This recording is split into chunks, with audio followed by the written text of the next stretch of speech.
to the agenda? No changes. Approve the agenda. So moved. All in favor? Aye. Aye. Let's see, can approval of the minutes? Move to approve the minutes. Second. All in favor? Aye. Aye. And now, for December Student of the Month from Oceana High School, I'm going to bring up Principal Torres.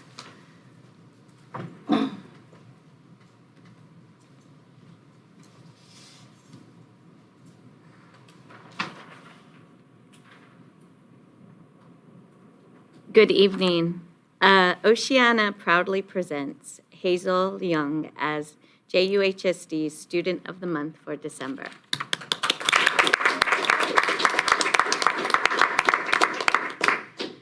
Hazel is a senior at Oceana and currently the school's senior class president.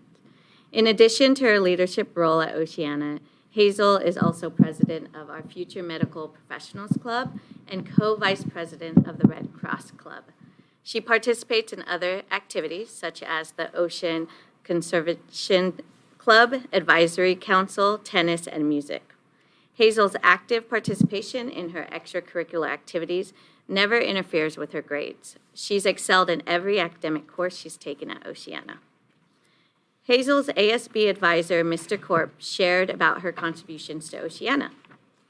Hazel is a person made up of equal parts incredibly hard worker and careful contemplator. While most students may have a tendency to jump into an activity head first, Hazel always checks the temperature before taking the plunge. She spends a lot of time with ASB, so I am always amazed at how well she does academically, along with her participation in sports. Hazel is a vital cog in the Oceana machine, and I am excited to see how she is going to change the world for the better. Hazel's school counselor, Ms. Ao Yang, said, Hazel is an exceptional and impressive student. She is so passionate about her education and contributing to her community.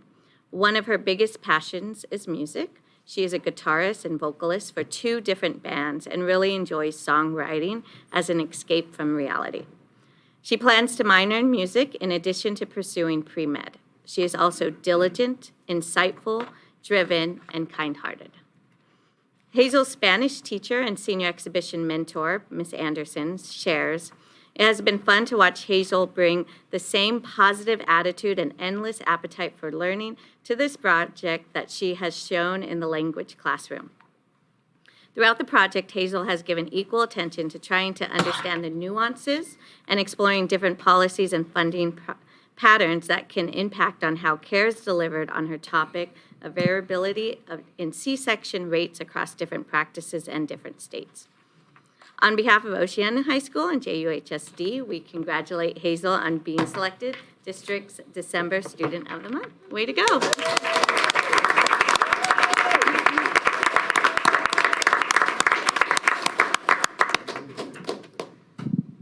Congratulations, Hazel. At this time, I'm going to leave it, ask the board to make any comments they wish to.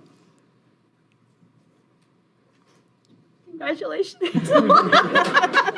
It's well-deserved, so I'm sure you're going to go on to do wonderful things. Thank you for your dedication to the school and just being a great person all around. I'm sure you're an inspiration for all your colleagues around you, and we wish you the best of luck in the future.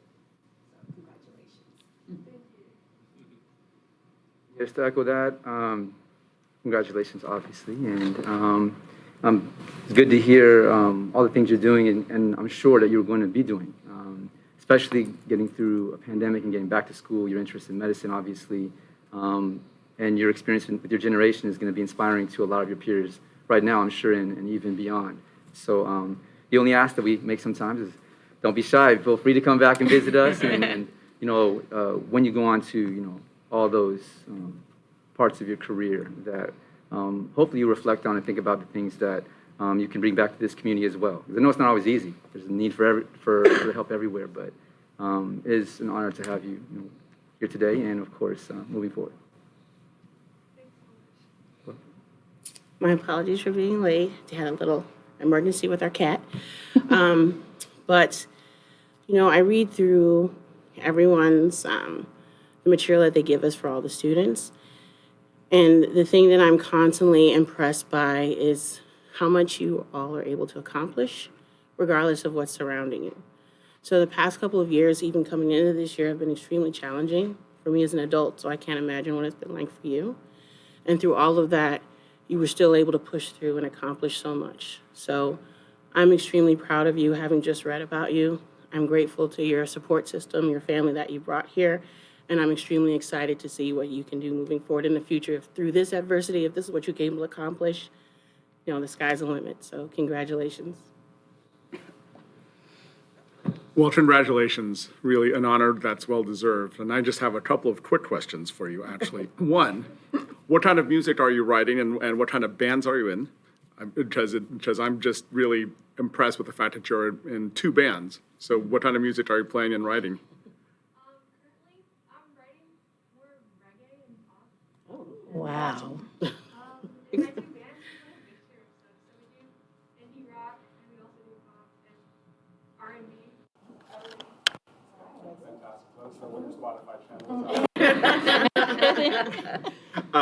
And just a comment, I'm going to make sure I checked out your Senior X project because my wife was formerly a labor and delivery nurse. So that type of project is really fascinating to me, and I'm sure she would be fascinated with the results of your research as well. So when the time comes this spring, I will definitely have to make a point to check out your presentation. Thank you, congratulations. Yes. Hazel, you're just so impressive, and you just seem so down to earth. Having survived a pandemic and still being able to do everything you're doing and finding joy in music, to be pre-med, I thought to be pre-med and minoring in music.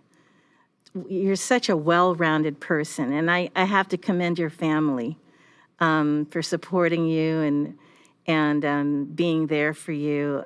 You can't do this all by yourself, but I'm really looking forward to what you're going to be doing in the future, and I know that our world is in good hands. And please keep us posted on what you're up to, because I know that we're probably going to want you to speak to future students about how you made it through pandemic and how well you're excelling, and definitely your Spotify channel.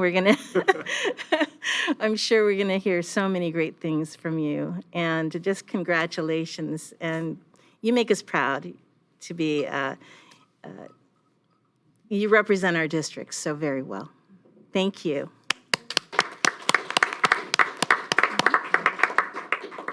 Thanks. I just wanted to comment, Hazel, that I loved Mr. Corp's comment about being both made up of incredibly hard worker, but also a careful contemplator, and that you really test the water before you jump in. And that's something that took me a very long time to learn. So I think that will serve you well.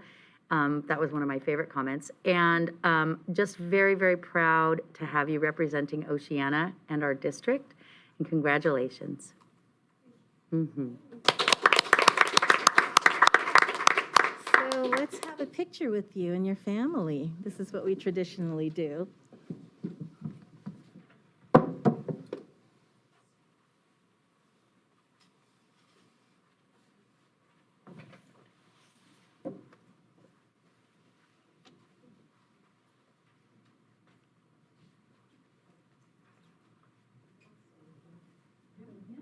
Oh, yeah.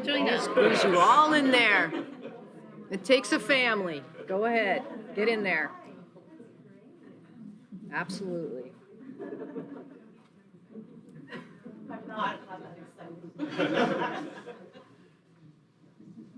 All right, here we go. Ready, 1, 2, 3. When will we say? Congratulations.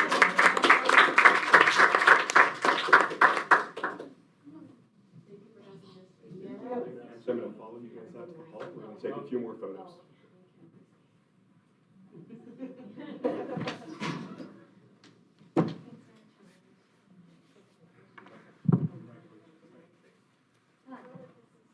What's yours?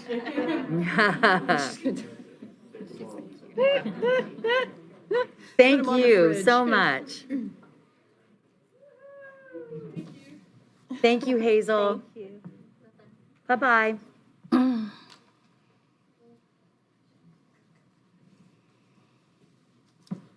Take those rest. Will you take the reserve seat? Oh, yeah, after, in case anybody else comes.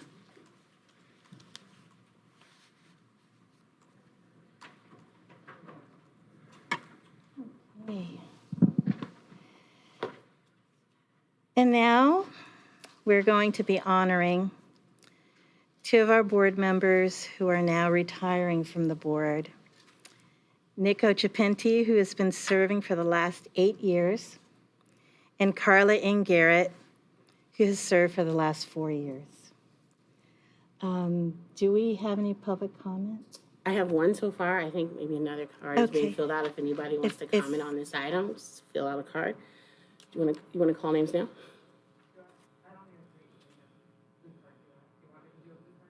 Yes. Yes, sorry. Oh, do you, Or we could, while people are filling out cards, we could go around if you want. whatever you want to do. Yeah.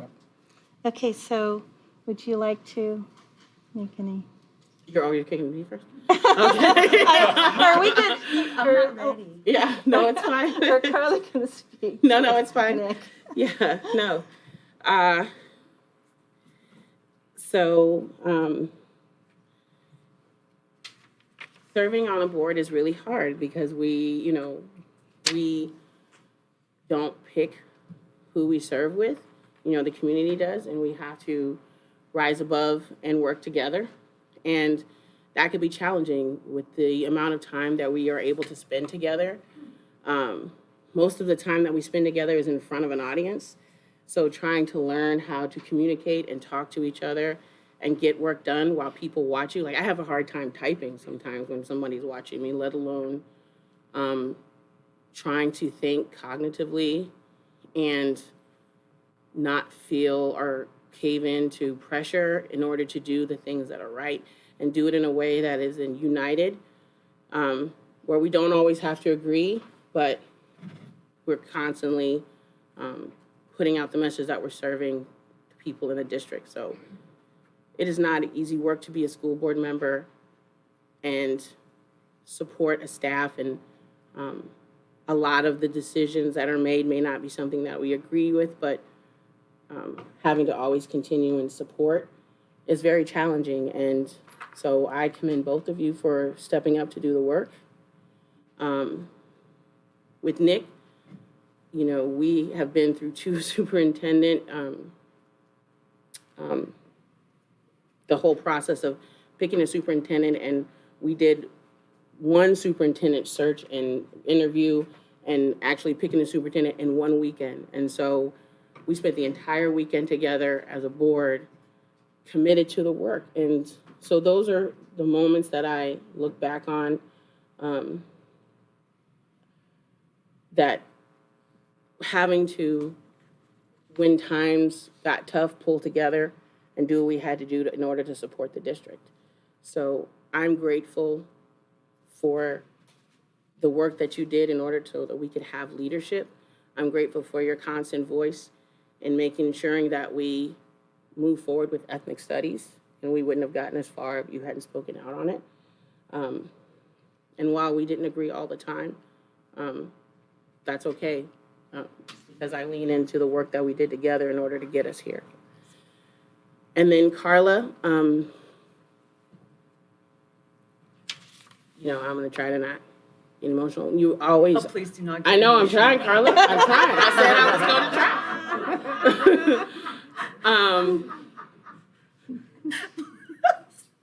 I've never met somebody that is as positive as you are, and are constantly like your sole mission is to uplift.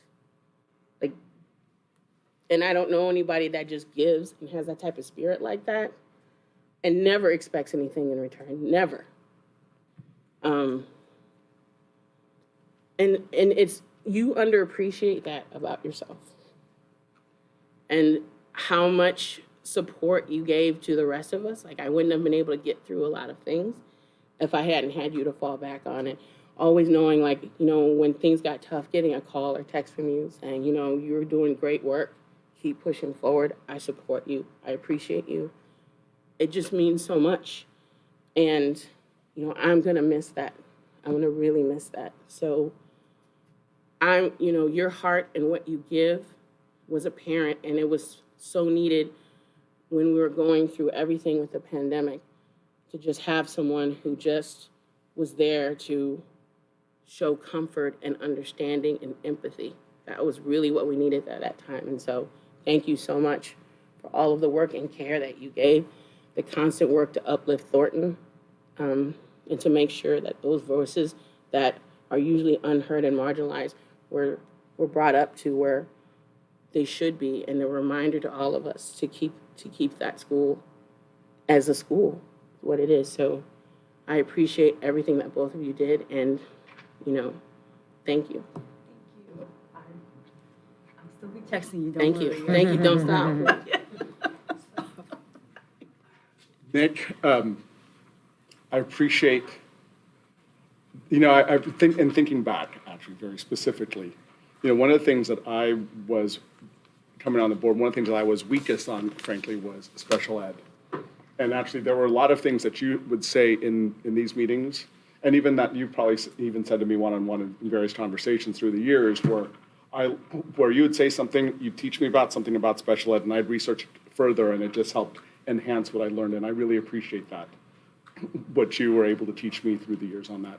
And you were with us from the beginning when we started talking about workforce housing and what became 705 Ceremony, and you were part of that journey with us. And so I appreciate the time that you took to be a part of that journey. I know it's been an interesting ride, but I appreciate the diverse opinions that you've brought to the table. And thank you. And Carla, my Chindo sister, my Chinese Indonesian sister, what can I say? I just, it's been a ride.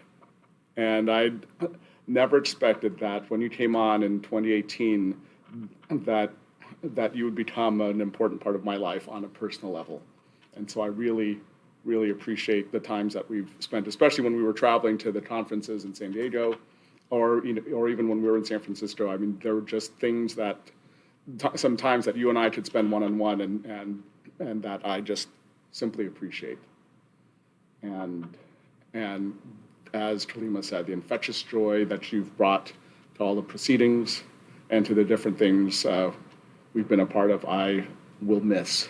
And it's been an absolute pleasure getting to know you on this board, and I really thank you, truly thank you for your work the past 4 years.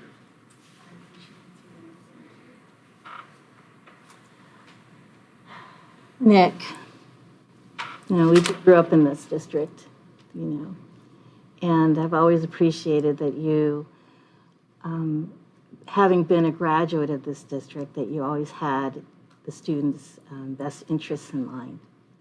And I always appreciated your input on ethnic studies and special education. I was also lacking in that, and I always turned to Kalima and you to ask the hard questions, or you always provided some insights into special education that I always appreciated. We've been through so much together, and we've done so much good work. Boy, and here I'm reminding me of the superintendent searches. We went through a lot together. We had hard conversations with our district leadership when we were all united on that. And you helped make it possible for the educator housing. And that was such a huge lift for all of us, and something we should always be proud of. I know you've also, during your 8 years, have suffered personal loss. And there are times you just kept it to yourself. And, but you were there for me when I lost my mom and dad. You were at the funeral and the memorial, and always appreciate that. And I just wish you good health and happiness always. And thank you. And Carla, I met you at Thornton Back to School night, and immediately we had so many things in common. And you speak from your heart. And that is something that I've tried to do, but I just don't do it as well as you do. There are times you would speak in board meetings that I go, she says it so well, because it's there. And I always looked up to you when you did things like that, because you would say things that I wanted to say, and you just said it so well. And there are times we'd go to events, and you made best friends right away. You knew people that you just met, and you remembered their names, and it would introduce me around, and so many people would already know you within the first 10, 15 minutes. And it was just like this incredible gift you have, because you're such a genuine, friendly person. But you also don't take crap, which I love about you as well. I try not to. Yeah, you are very honest, and you have so much integrity. I'm going to miss you, but I know we're going to, I'm going to just look at my phone, and there'll be all the heart emojis from you and all the different emojis, and I can't do emoji the way you can either, but you are like my sister, and I'm very grateful for you, and I'm going to miss you on this board. But, we're forever connected. And I want to thank your family for, giving you to us. And those times that we were having board meetings online, and we would just see you helping them with their homework, or they would join us in the meeting. I just thank you so much for giving her to us, because I know she put in a lot of work, a lot of weekends too. So would you like to say something? Yes, I generally just want to thank you both for your dedication to the school district. I don't think that, the general public understands what a time commitment it is, and the dedication that you have to have. I appreciate both of you for taking weekends out, showing up at school events, being there for students, taking a special interest in making sure that the lives of students are improved by being here, tackling, the systemic barriers that we create, trying to break those down. And so I respect that quite a bit. And I feel like much has been said here already, but I just want you to know that, the staff of the district, knows and sees what you do, and we're very grateful for it. And I wish both of you all the best. Oh, we have blue cards. The first speaker is Clayton Koo.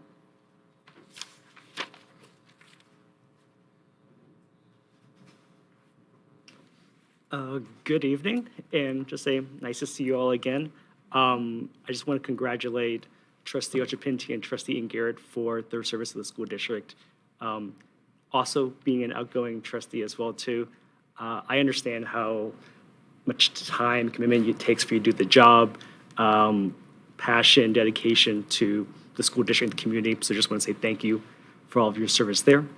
Trustee Ochapinti, I just want to say congratulations and thank you for all your years of service. I've worked with you on and off throughout my term, so I just want to say thank you for your insights, knowledge, just to be able to engage with you across county and CSBA. So just want to say thank you for all you do, your diverse opinions. I know at times it's not always easy to be the odd man out, but I will say for a board to be run effectively, that those insights and those feedback actually are really important. So I just want to say thank you for always standing up for what you believe in and never holding back on what you stood for. And Trustee Garrett, want to say thank you as well too. A month ago on my outgoing meeting, she came to my meeting, and I just want to make sure I return the favor and just say thank you as well too. No favor returned either. thank you for always being there for anytime I had questions about what was going on in my school district, being able to see and engage you at your school events, the county, CSBA, and elsewhere. I know the commitment you take out as well, too. And I just wanted to say thank you for your dedication as well. Wishing you guys both the very, very best. And thank you again.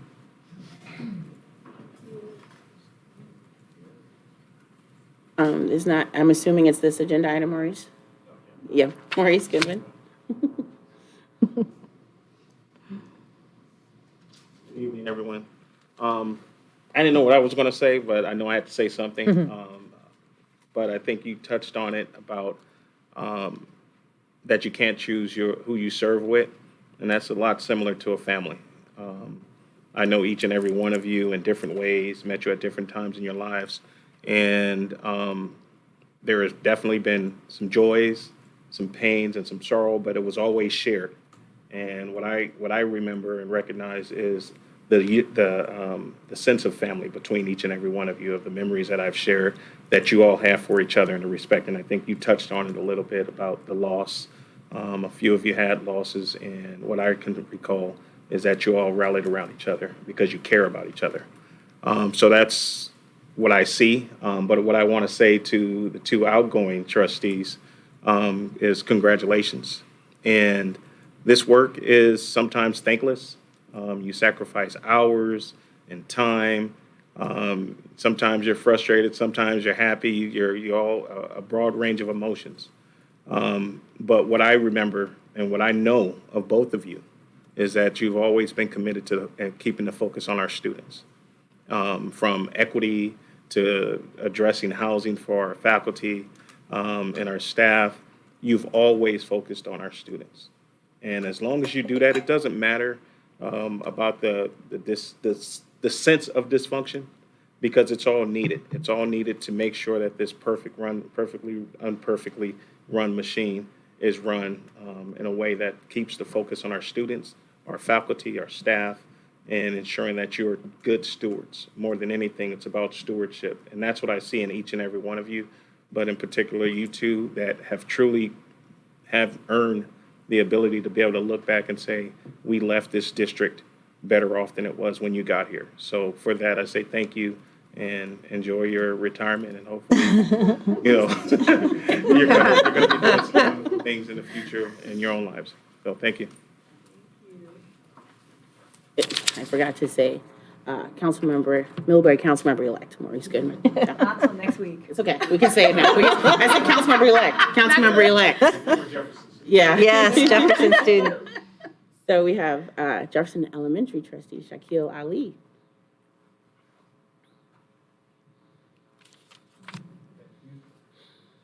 Good evening, everyone. I see a lot of familiar faces and people that I've worked with in several ways.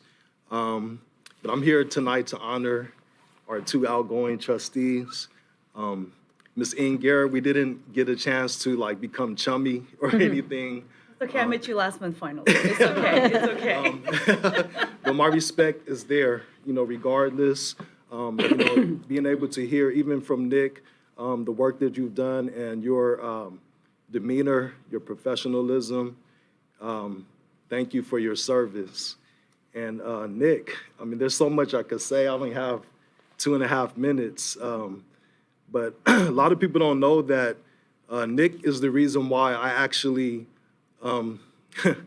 went back to school and got my master's in credential and became a special ed teacher.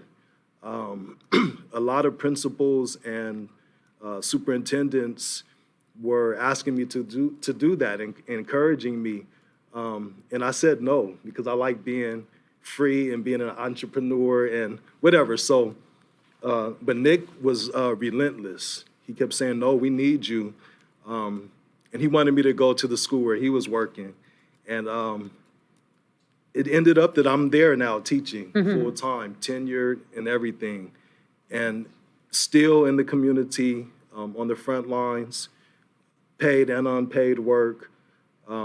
Nick and I have been all over together advocating for youth and standing up for the community And Nick, you maintained your integrity.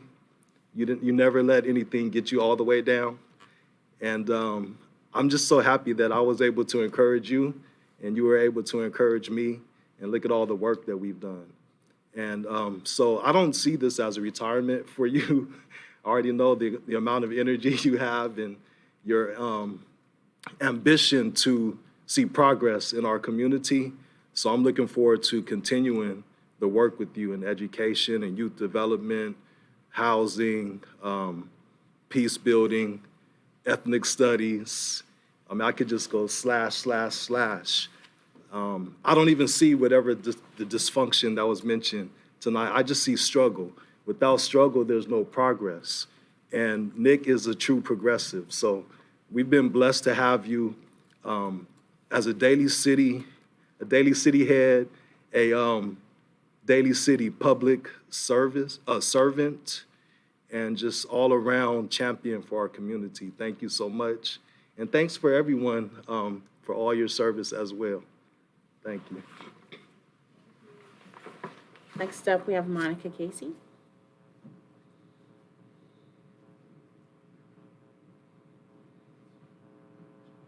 On behalf of AFT 1481, I just want to thank the both of you for your service, working in your realms for the staff, with the union. You've always been right there working on what we need to work on. Even if we don't agree on exactly how to get there, we know we're doing things for students. And so I just want to thank both of you.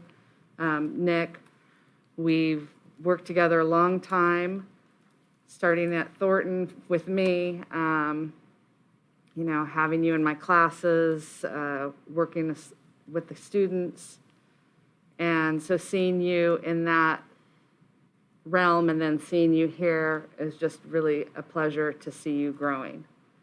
And Carla, similarly from Thornton here, as a parent, and seeing you jump on this train and go for this ride, I appreciate you. It's not easy to do what any of us do in public education. And so, we all have to work hard, and we do. And it's nice to work with all of you.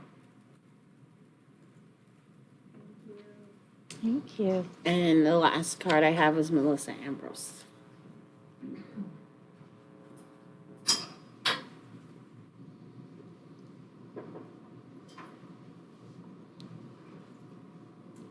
Hi, both of you.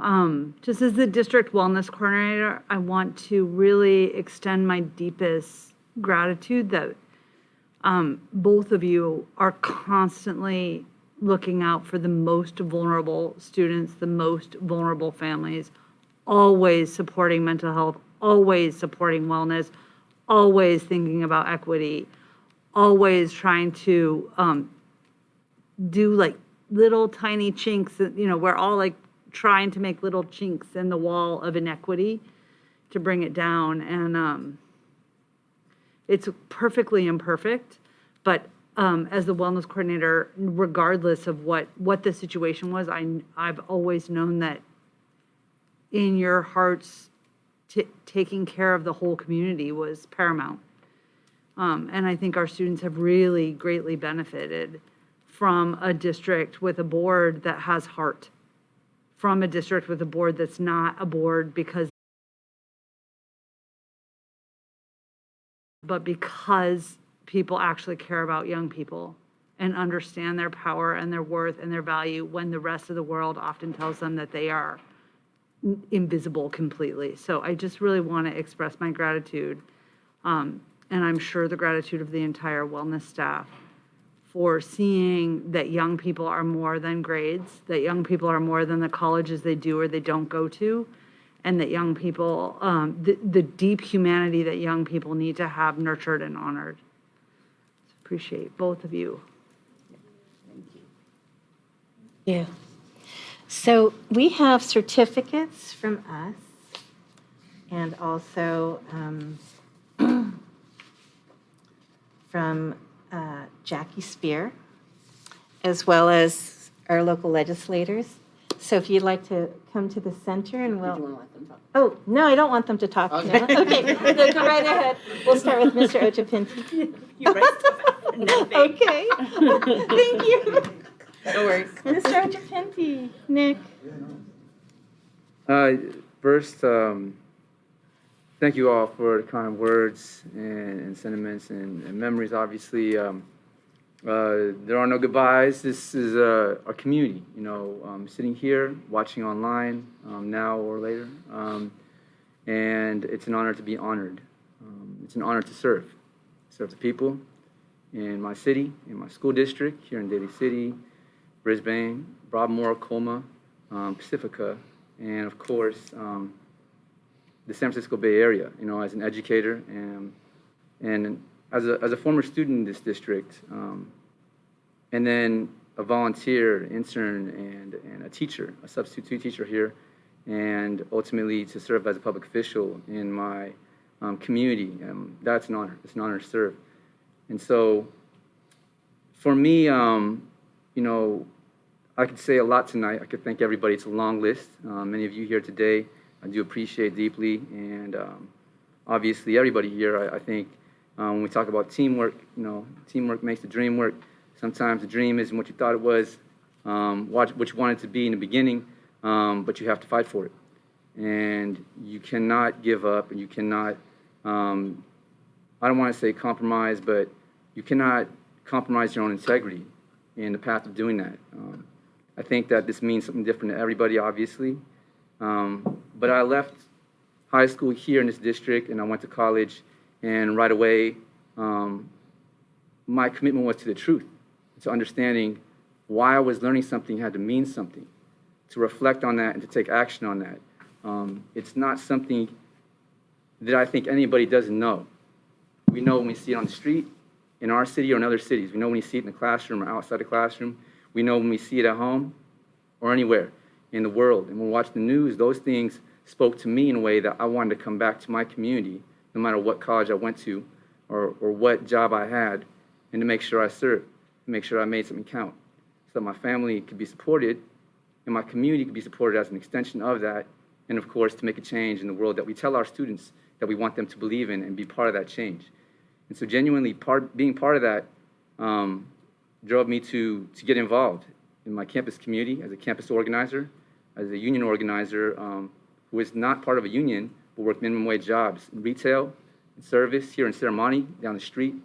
If many of you remember Montgomery Ward before it became Target, or Blockbuster, or any of these stores, Hollywood Video, many of my customers I still see, in stores or in the community. Those things mean something to me because, like any former student and current student I see in the community, I need them to understand that whatever they're hoping and dreaming still got a shot of happening as long as they're committed to it and put their mind to it, put their energy into it.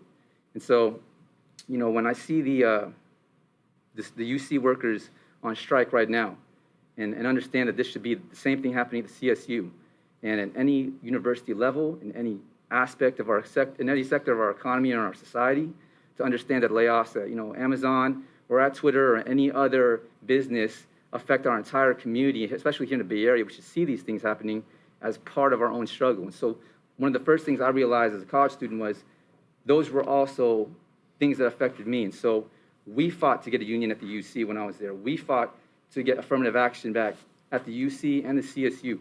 We made sure that we wouldn't let go issues of bilingual education, ethnic studies, and even if it took 5, 10, 20 years to make those things happen, that we're going to make them happen regardless of what else is happening around that, because we're committed to something bigger than all of us. We're part of something larger than ourselves. I can speak to it at length. Obviously, we don't have all night, and a lot of us have spent many nights here, speaking on these issues. It is my hope and my belief that our students understand these things. Now that we have ethnic studies in our district, I have every hope and I have full faith that they will carry out everything they want to do and see in our community moving forward. It is a very tough economy right now, but the truth is our economy is not, our economy is us. Our college and career hopes are our future that our students put together and that we as trustees are entrusted with making sure is a reality in our community. And so as a trustee, I believe I need to be committed to the truth. This is not the last night we're going to be talking about these things, obviously, but it is the last night that we'll be here talking about it in this room. Although I would like to remind the community that your voice is the most important voice at this table. Whether or not you choose to run for office or whether you can or cannot vote, it being election night is not something lost on me. And I think a lot of the things in our community that we've made possible here in these years, I do appreciate. Whether or not we agreed on things, whether or not we had time to be, I think, inclusive of all those voices, makes less of a difference because what's most important is what we do moving forward. So, my message to my fellow colleagues as well is that as a member of this community, I will continue to hold you to the highest standard of integrity in public policy and in terms of best practices in education and any issue that affects public education. And as education has changed in the last few years during a pandemic, I believe we need to change, and our priorities need to match that. And so I hope that everybody here continues to be involved. I know many of you work here, many of you are part of our district community, and I want to say I love and appreciate all of you, and look forward to seeing you all in the community because I will be here, and we will be here. Thank you. I usually don't have stuff written down, but I speak from the heart, as they would say. But it's my last meeting, and I didn't want to really try not to miss anything that I really wanted to say, so I kind of thought about it, and so there's just a few things that I wanted to message out tonight. So anyway, so just bear with me. It's a little long. So I just want to say that it's been an honor and a privilege to be a good steward to our students, our families, our faculty, and staff in our community. I'm really grateful for that. Not many's been afforded the opportunity to serve in this capacity as a board of trustees at Jefferson Union High School. So this position hasn't been held, a lot of people have held it, so I'm really privileged to be able to be here and to serve the 4 years. So I'm most grateful for being able to get out of my comfort zone and being challenged to learn something that I knew nothing about when I started on this board. I knew nothing. So, and I definitely have learned a lot through the 4 years that I've been here. That I'm grateful for being able to gain a better understanding of some of the educational lingo, such as LCAP, the budget,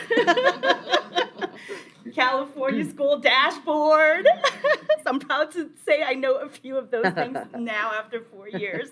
Thanks to Ms. Baca and Ms. Van Rapworth most of the time for helping me and walking me through all those acronyms and such. So thank you for that.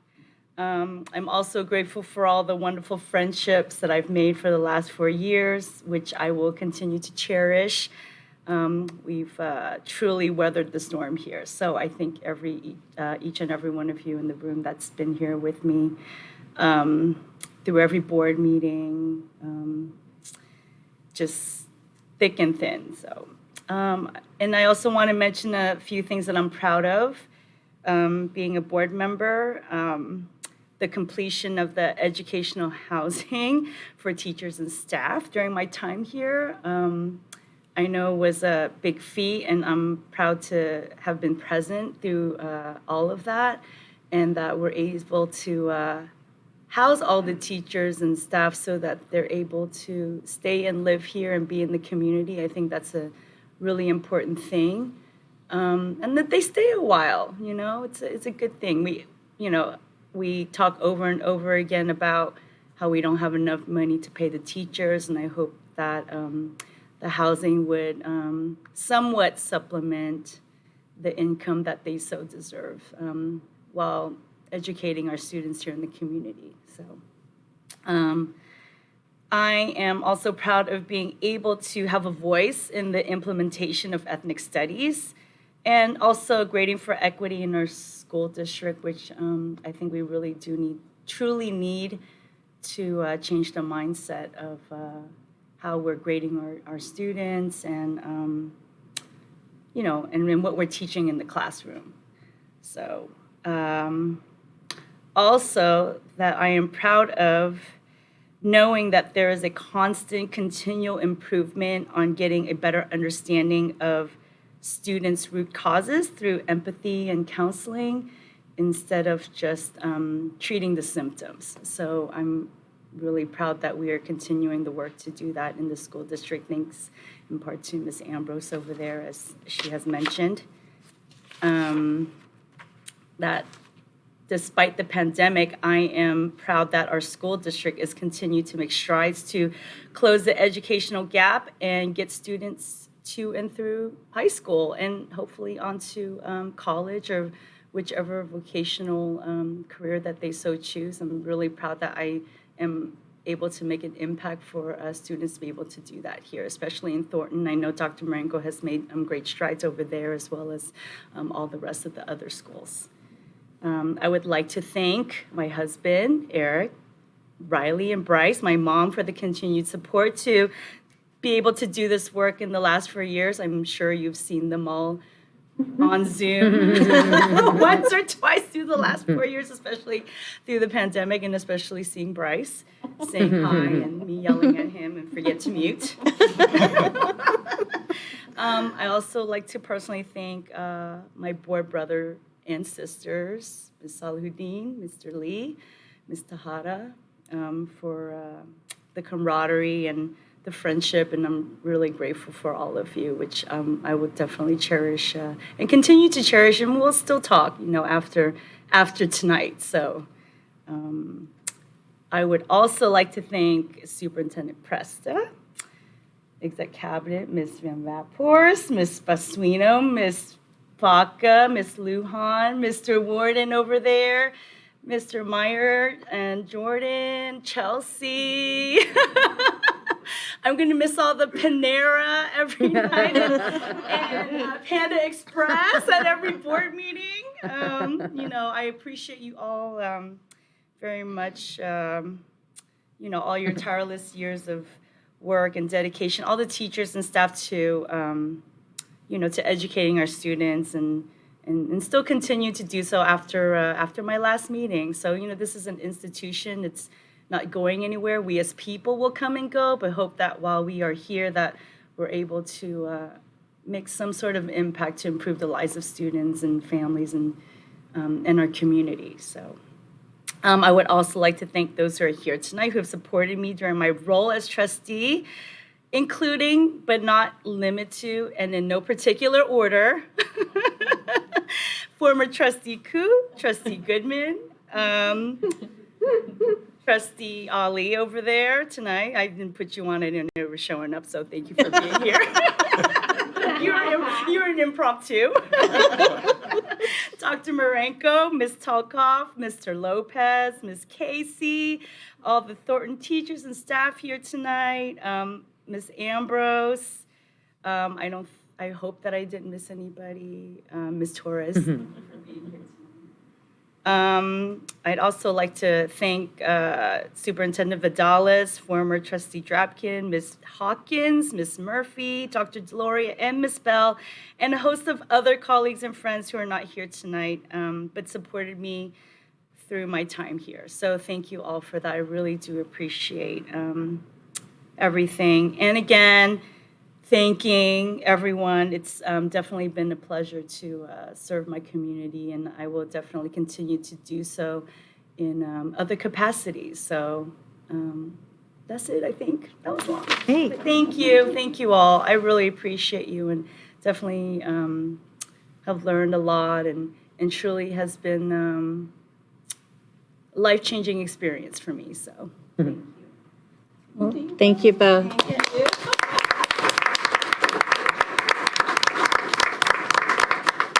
And now we have.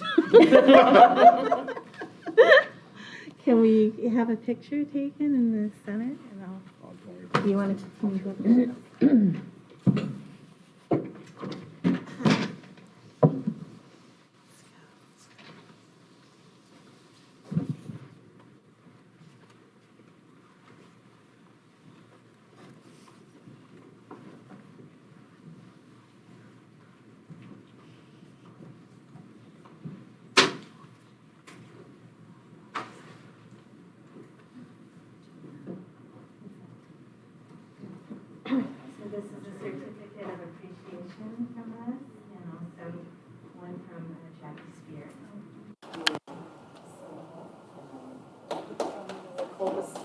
this resolution from the conference. Oh, thank you.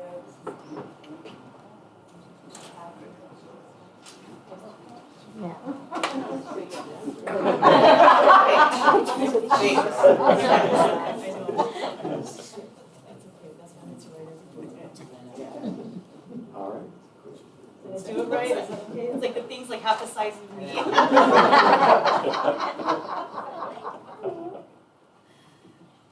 right. 1, 2, 3.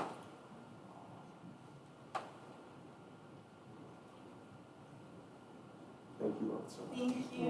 Thank you.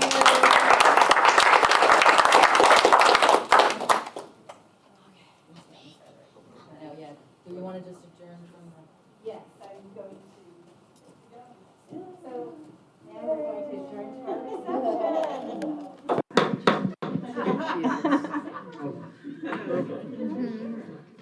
Look at your hair, see? His hair is Everybody's like. invited next door for some treats and coffee for a little reception.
Now for communications, our board report. Trustee Garrett. I think I've said enough tonight. Okay. But thank you. I mean, I truly appreciate every single one of you in this room for sticking it out with me for the last 4 years. And it has not been easy. Some days it's been difficult. Some days it's fun as hell. But I love all of you, and I thank you all. Like, just, you are all just treasures in my heart. So thank you very much. That's all I can say. Before I start crying, let me just, shh. But yes. Yeah, just echo that. I mean, at the end of the semester and at this year, there's so many changes. It is an election night, and just as a teacher, knowing our students are getting ready for finals, good luck to our students during finals. And of course, thank you to all the students that have, made this trip as a public official possible. I wouldn't be here if it weren't for the students in our community and the families, and of course, all of my current students and former students. Not only I feel like honored to have been your teacher. I've learned a lot from you as well. And so good luck to everybody this year, and happy holidays.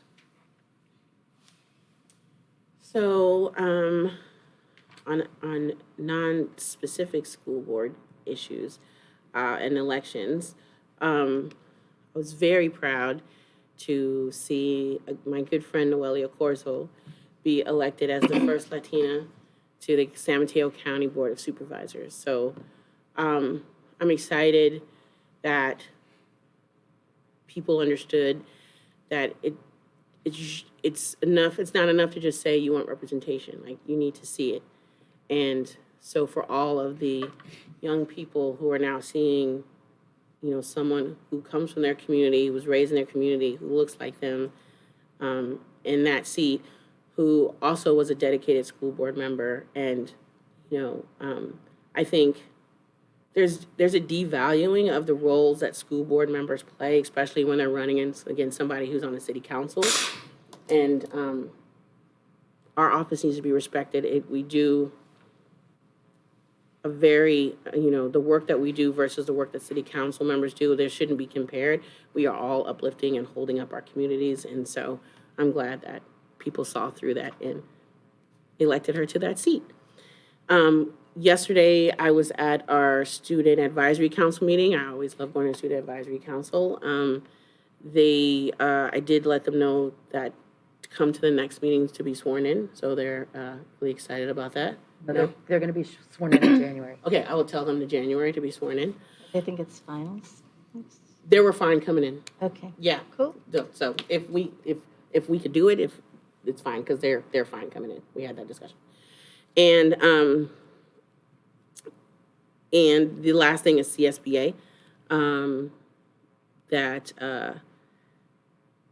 It was really good being at CSBA conference, and I know when I first started going to CSBA, I wanted to be a school district that did something of importance enough to be able to present, and now this is to be the second year presenting at CSBA, and have it be well received was great.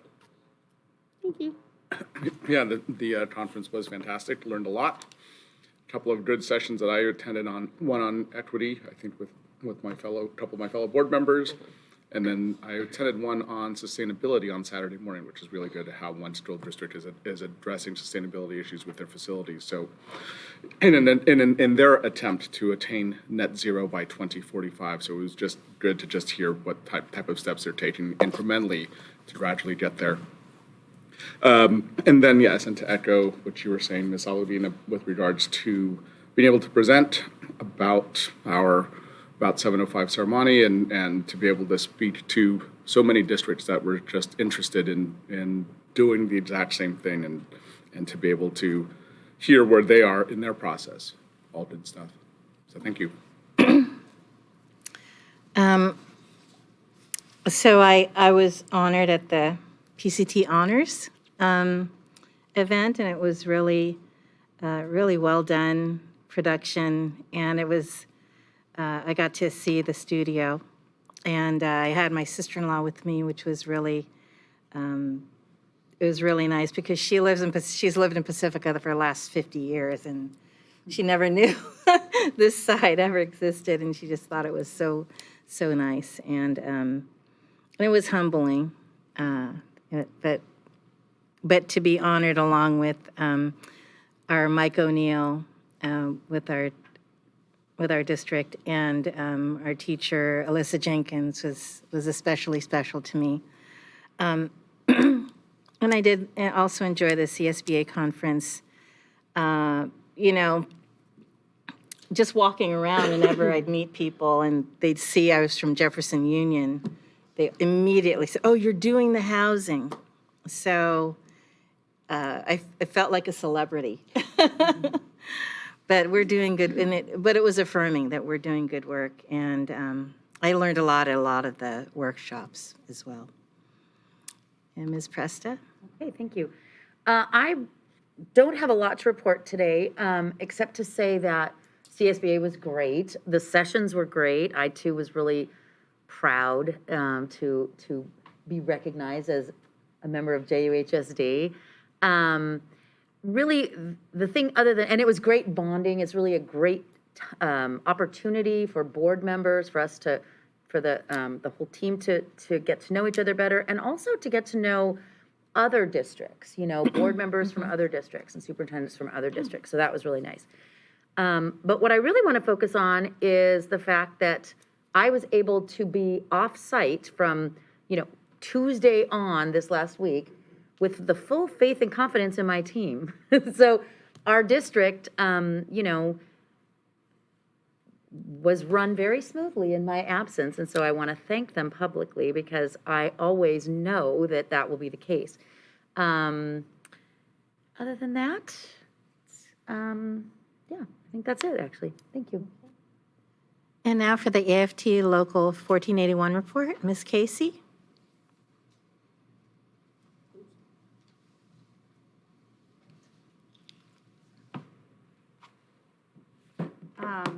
Hello again.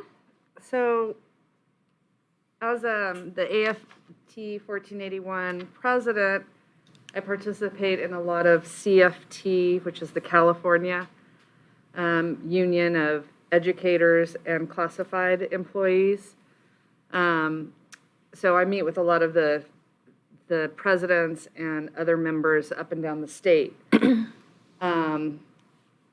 This past weekend, there was a committee meeting, and I'm on the committee for basically K through 12. And the items that we're working on that we want to make up resolutions for CFT so that our legislative department can basically lobby the California legislature are the staff shortage crisis, trying to mitigate the shortcomings and barriers with induction programs, making it easier for entry into teaching. Then the other thing we talked about was employee safety concerns. You know, a lot of the students that maybe were not used to schooling, and especially the lower grades, talked a lot about the issues with the students that were out of school and kind of need to be resocialized in how to deal with the parameters of the school day. So that's one of the things we were talking about. And what kind of interventions, as we know, you know, we're in a situation where we want to do something, but there's things we can't do and we shouldn't do, but what do you do? Because if one person is saying this is happening and another person is saying what is happening about that, you know, you feel like you want to do something, but you have to do the right thing. And maybe the person, oftentimes the adult, is saying not enough is being done. So this is happening up and down the state, up and, you know, throughout the whole nation, and we're all in it together. So I just want to make sure everybody understands that everyone's having this issue, you know. People are saying the administration's not doing enough, and the administration's saying, I know what we used to do wasn't the right thing to do either. And so many of us are talking about this. It's just we've got to figure out how to help our students do better and get them what they need. And a lot of it is the mental health, wellness, and that's helping, but we need more of it. That's another concern that we brought up. And then standardized testing. And I don't feel like this is something in our district, but obviously this is one of the committees, is the standardized testing. And then in some districts, they're adding their own standardized testing constantly. They're constantly testing their students. And I'm just thankful that that's not our issue. So to be on that committee and help them understand that it's not always necessary to test, you know, so. And I think that's about it right now. So I just wanted to report on that committee that we were on, and it's important work that I do on the weekend as well. Like you're all doing weekend work, and I'm like, yeah, me too. So of course. It's good stuff. So Thank you. Superintendent Presta, do we have any COVID-19 update? I'm going to turn it over to Associate Superintendent Baswino. Okay. Hi. So over-the-counter COVID tests were distributed to all families the week prior to Thanksgiving break with instructions to take a test the Sunday before returning and the Wednesday after returning. We continue to monitor and update our COVID dashboard, sending out biweekly site notifications and staff close contact notifications. We will also be distributing tests to staff and families prior to winter break as well. Okay, thank you. Now on to our consent agenda. Move to approve consent. Second. All in favor? Aye. Okay, do we have any public comment? No. All right. Now for discussion items, our Oceana High School update. Principal Torres.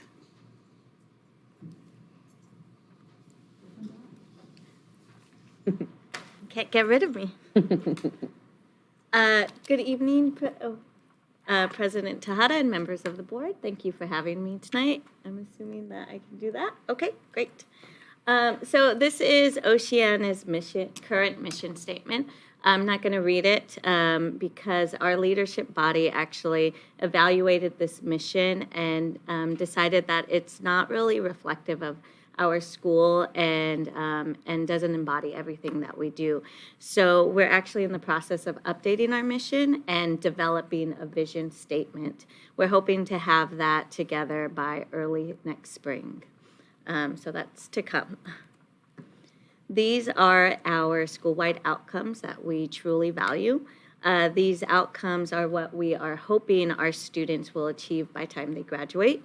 And just to briefly summarize, we want students to be communicators, problem solvers, critical thinkers, inclusive community members, and that they really take care of their own wellness. So a few highlights from Oceana that I want to share is that we proudly practice shared leadership, where our major decisions are decided by elected staff and community members through our academic council. Shared leadership doesn't stop at this elected staff and community members, but it's seen throughout our campus through various leadership roles. We have a very collaborative culture. We value and we spend lots of time working through things together. We have a very passionate and dedicated staff that is often going above and beyond the minimum for the better of Oceana students.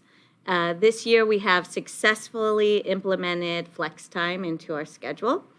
And also, our anti-racism committee is in its second year and developing more staff development time for this school year, which I talk a little bit about more in another slide. So although we have lots to be proud of, we definitely have challenges that come up this school year. The first is around communication. I think we've done a lot of great work in building our communication, but this is such an important area that we don't really believe that we're done with creating a two-way communication between our families and our staff. And part of the challenge or the need that we have with communication is that we want to communicate to our community about our program and do it really thoughtfully. Another thing that came to our attention this year is our CAS scores. Our CAS scores are lower than expected, lower than previous before pandemic year. And at this point, we're just keeping an eye on it to see if this is a trend or if this is a 1 year. So it's something that we are looking at. Lastly, we have a new principal. Who is that? Which means we have a new admin team. And, you know, even though I've been at Oceana for a decade, I've never done this position. I am introduced to new challenges and new responsibilities that I didn't know were mine until really getting into this position. So Oceana is transitioning with a new admin team, and that brings its own challenges and kind of learning curves, which just means that there's learning opportunities and areas that we can improve. And I just want to bring in one example because it's relevant. The example is the SIPSA.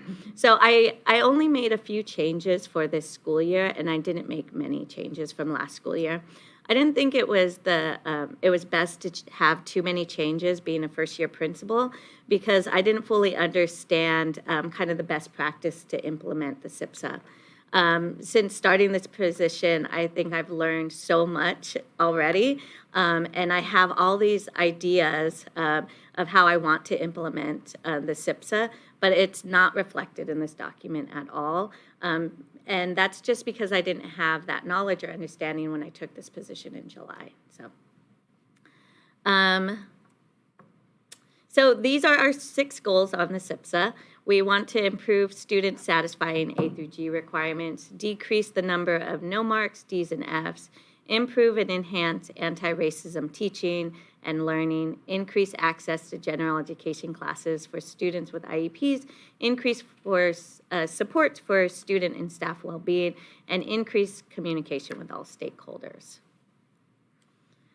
So in each of these slides, I put the strategies associated with that goal, but I'm not going to be reading each of those strategies. I'll just be calling out a couple of each of those strategies. So for this one, in Goal 1, we have a strategy of teaching teams to collaborate. Now, you'll see this strategy in many of the goals, and that's because that's kind of the core of Oceana, is how much we collaborate. And in the end, you can see that the bulk of our money goes to collaboration in teaching teams and learning areas. Our certificate staff also work in peer coaching groups, and this is staff across learning areas to support their practices in small group discussions. For Goal 2, we support students to successfully complete the senior exhibition by offering additional time for them to get support. So when a major deadline is close, we offer Saturday support for identified students. So this is students that particularly need support. And it's actually happening this Saturday where staff members come and work for a full day with students to dive deep in the capstone project. We kind of learned with a project at this magnitude is that a 1 hour here and there of support isn't as effective as a full day of diving really deep into a particular part of their paper. So we've been doing this for a couple of years. Another major strategy for this goal is implementing flex time. One reason that we introduced flex time was that so that students can have additional academic support built into the school day. Our hope is that this will support students in increasing their grades without the added stress of trying to find time outside of the school day. For Goal 3, we are implementing ethnic studies to all 9th graders. I asked the teaching team to share something going on in the class, and Mr. Arzaga shared that once a week, students have been taking turns inviting the spirit of one of their ancestors, a family member or extended family member, living or dead, into their learning space. They share their ancestors' story, which include immigration to U.S., struggles to find employment, but also joy in raising a family and hobbies and pastimes that bring them happiness. Students then share why their ancestors bring inspiration.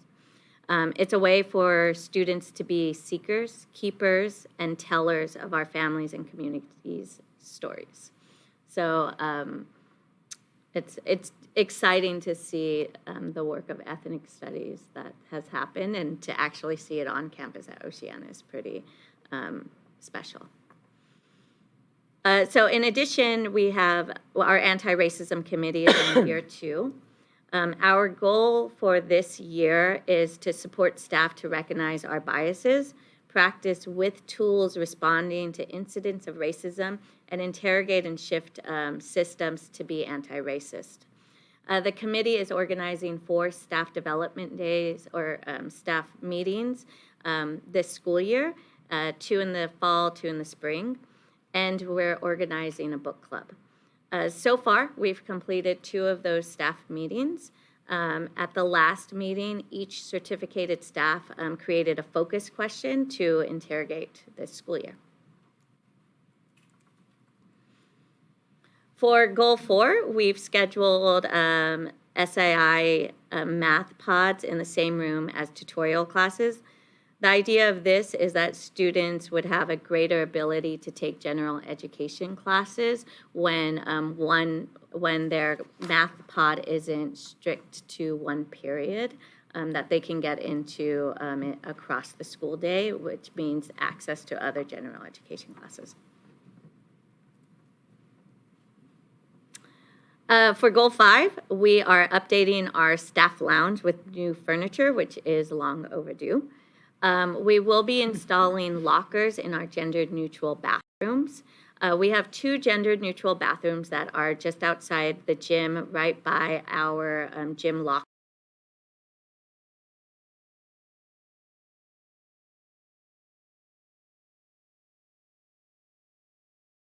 They would feel more comfortable dressing in the gender-neutral bathrooms. So we kind of took a look at the space, and it looks like we can fit about 2 to 4 lockers in each of those bathrooms, and this is in progress. We also had a community art project that was proposed by our visual and performing arts teacher, who will be updating various arts around Oceana's campus with current students' work, which hasn't been done in a while.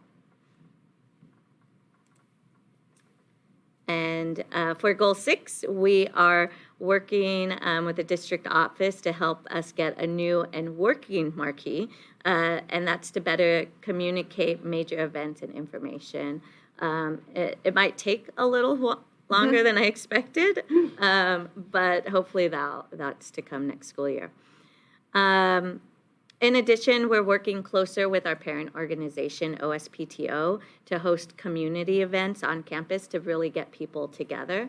So we recently did a trivia night, and next semester we're doing another community event that used to occur many years ago. It used to be called the Spaghetti Feed, but they're not going to be serving spaghetti, so we're thinking of a different name for it. But OSPTO is really taking that on and really focusing on community and bringing us together, which is, it's just fantastic working with the president there. Lastly, here is a summary of our expenditures. This includes different funding sources, so not just site funds. As you can see, the bulk of our money is spent on collaboration, but we're also using funds for professional development, senior exhibition support, general improvements, field trips, community events, and of course, anti-racism committee and ethnic studies curriculum support. And that's all I have, so thank you so much for your time. Thank you. Let's see, I'm going to open it up to the board if you have any questions or comments. For all the work that you continue to do. I know it's my last meeting, but you were definitely the right fit for that school to continue on to make progress there. So, and I love all the updates that you are doing, especially with the mission statement to better reflect really what the school is about, and I think that really says a lot. So, so thank you, Ms. Torres. Yeah, one, of course, thank you for your work and everybody at Oceana. It's a community I know, way back when I was there, was a smaller school, and it grew over the years very quickly at times, and functions as both, I think, a small school and a comprehensive in a larger sense.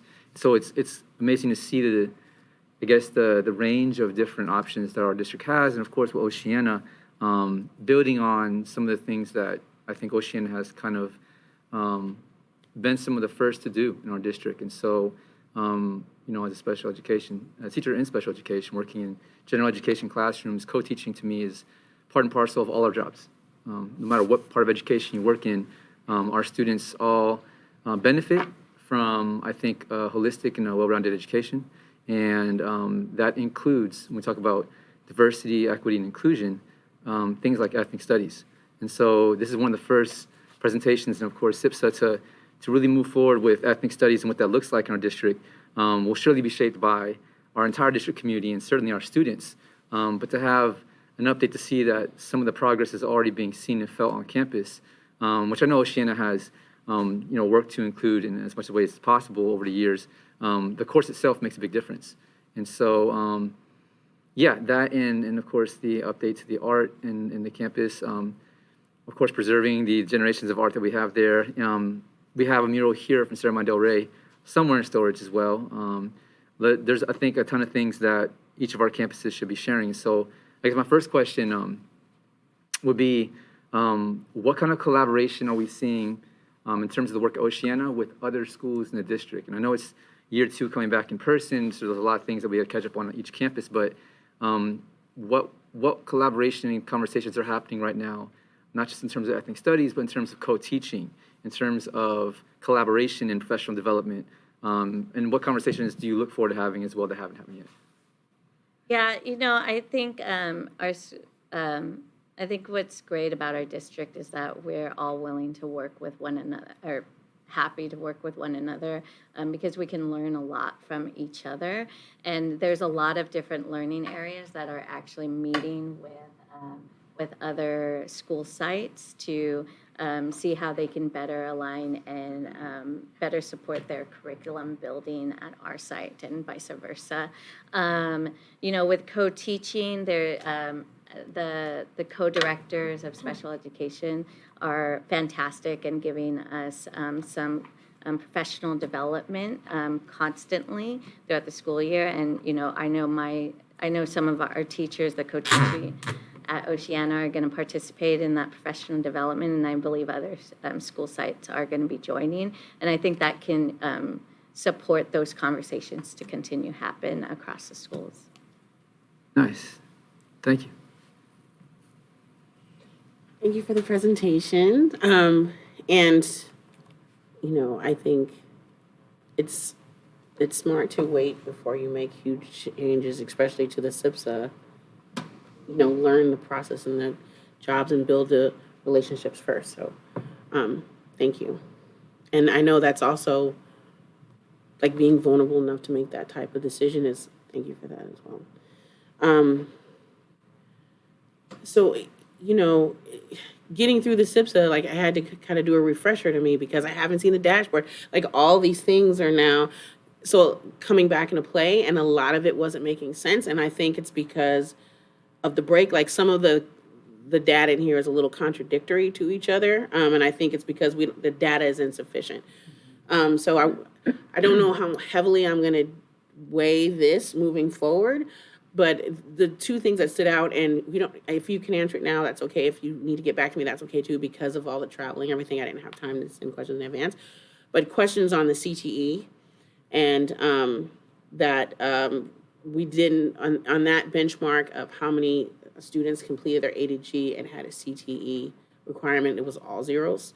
And so I know the setup of Oceana is unique in trying to get the number of CTE classes into Oceana as other schools is different. So that was my first question is there a challenge there? Do we have enough CTE offerings? So Oceana has different high school requirements. So we actually don't have a CTE requirement. Yeah. And we do community service. So the number of CTE classes that we offer are very small amount. Currently, we have 3. But with that saying, our foods program is, we're trying to figure out how to grow that program because it's so popular, and the current teacher just got their CTE certification, and so And that's just kind of a like staffing numbers kind of puzzle that we're trying to look into. And the other question for me was just to get more information on the communication issues, and what is the breakdown, or what do you see as the problems? Yeah, I think that that we haven't really communicated our program really thoughtfully or well in the past, and I think that's part of the communication breakdown. And I think, you know, the pandemic was hard for everyone. And even before that, we were still trying to figure that out. And with the multiple administration change, it's been challenging for our school in general. And my hope for the future is that we can like start within and work our way out. Like, who are we and what do we do and what's our program and who are we as core, and then how are we communicating that to the broader community. So I don't know if that's answers your question, but No, that was. And so in the understanding of who you are, that's at all levels. You're saying internally, okay. Thank you. And then the last question was on the anti-racism committee, and just understanding the work that they're doing. yeah, I'm actually on the committee. I'm not on many committees, but this one is near and dear to my heart. You know, last school year we started the anti-racism committee, and our focus was like our own learning. So we did a lot of readings and talking, and we focused on that. And even though none of us consider us experts in the least, but we wanted to move it further out and provide information to the staff. So this school year, we've taken on four staff meetings, 2 in the fall and 2 in the spring. And the idea is that we've, you know, always recognizing our biases, but like really, how do we make it real with our practice? And how do we make it tangible? And how are we asking those questions to make us even more thoughtful in our everyday interactions with each other and with students? So that's our goal, which is a pretty big goal. And I think that's okay. It's okay to have a big goal. And so, you know, I work with, there's this fantastic committee that's really kind of being as thoughtful as possible. Just focusing in, we decided to do a focus question for each person and to think of data and evidence and analyze that and see how we can kind of change our way of thinking, which changes our way of our practices. So we're aligning to Equity Literacy Institute, which is a resource that one of the committee members brought in, and we're really focusing on the first ability, which is recognizing the biases and inequities, and then what we did is focusing and creating a focus question based on the knowledge and skills and actions of that, which I'm happy to send that resource around if that's helpful. Yeah. Real quick, just as a follow-up on that, how many people are on the anti-racism committee? Quite a few. There's 5 of us, and at the beginning of the year there was more, but then there's a lot of things happening after school meeting wise, so it was hard for some people to commit to the meeting, so it didn't work out for some people. So currently 5. Well, thank you so much for the presentation. My other question is related to Fletch time. What's been the response from the students and from the staff with regards to Fletch time? How, you know, now that we've got nearly a semester under our belt with it? Yeah, it's pretty positive, actually. we provide, so I think Oceana is doing things a little differently. I don't know if you've ever heard that from us. Clearly. But we have flex time Monday, Tuesday, and Thursday, and then we have advisory Fridays. And the idea is that advisors are supporting students in signing up for flex time thoughtfully, because we don't just do academic support during flex time, which every teacher is doing at least one academic support for their content, but also if there's like basketball is done, or weight training, or puzzles, or silent reading. And so students get a variety of options to choose throughout the week of what they need in that moment. And, I think it's working well. The schedule committee did a data analysis of the Ds and Fs from first semester for our first progress report from last year and this progress report, and it seems like it's decreased, the Ds and Fs. So we'll just continue to kind of track that data to see how it's going, and move things around as needed. And is it a half hour, or how long is flex time each day? 45 minutes. Okay. Great, thank you. Thank you for your presentation. What I'm hearing a lot of throughout is accountability. And that's being honest with yourself, and just the fact you started out saying this mission statement isn't us anymore, and we're working on changing it because this is not us. And then also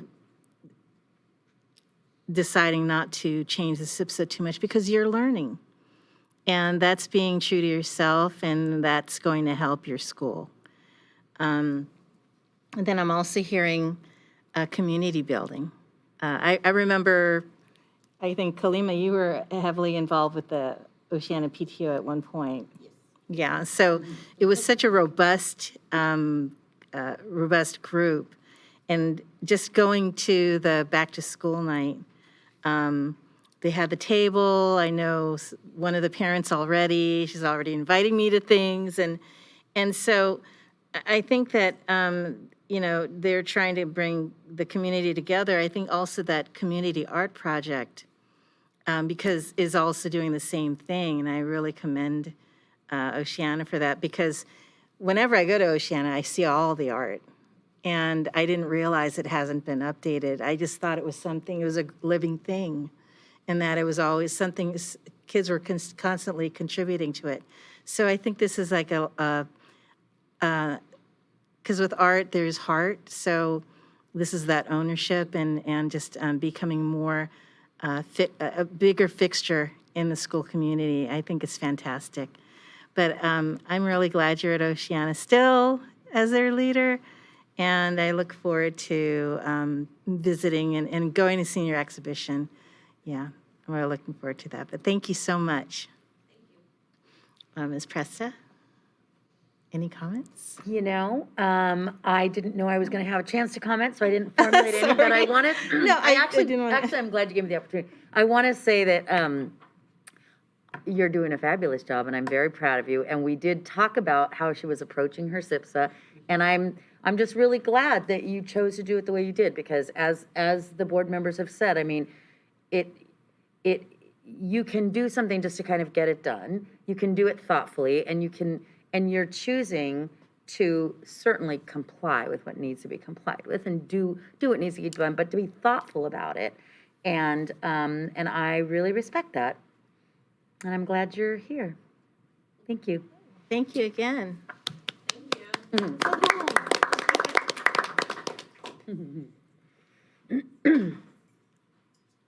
And now, we have our Director of Communications and Staff Housing, Mr. Austin Warden, giving our presentation on the educational housing at 705 Saramonte. Thank you, President Tejada and the board and cabinet. It's an honor to present an update on our educational housing at 705 Saramonte.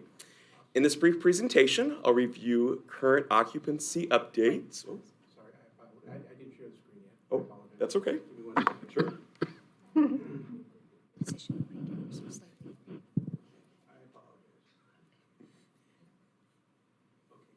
All right. So in tonight's presentation, I'll give you a brief update on occupancy rates, residential demographics, and financial breakdowns, along with us being in the media, updates for our Educational Housing Corporation, and overall just big wins this project has provided our district.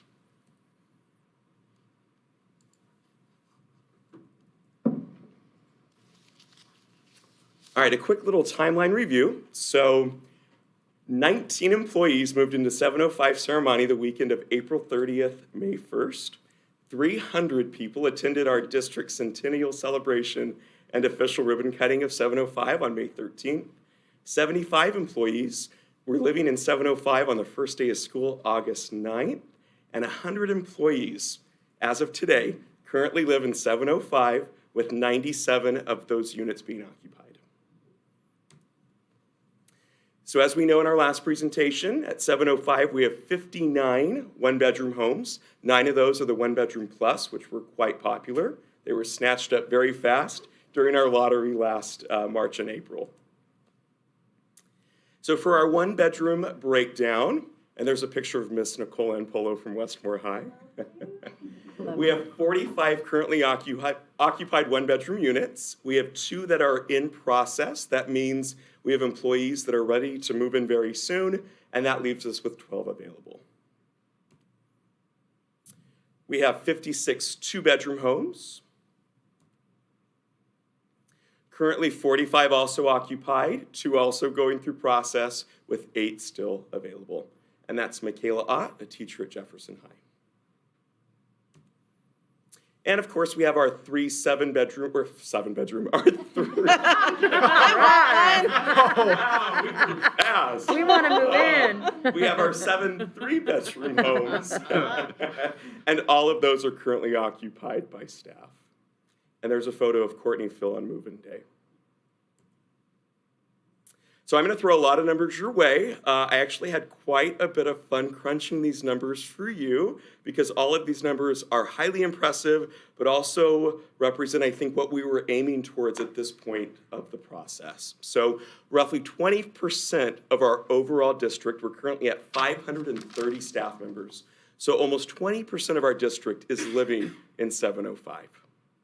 And I know our goal was roughly 25, so we're very close to that. So again, the breakdown, we have 97 rented, we have 7 going through the process, or excuse me, 4 moving in soon, 7 starting the process, and then 14 with those combined available. So current breakdown with our 100 employees, 45% of the staff living in 705 are classified, with 55% certificated. Also very close to our goal of 60% certificated, 40% classified. So very proud to see us very close to that projected number.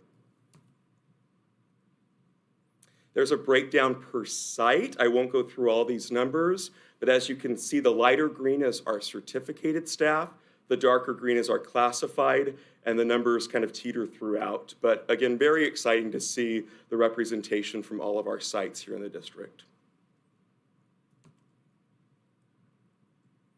All right, so the biggest goal of this project, right? Retainment and recruitment, the 2 R's and R's.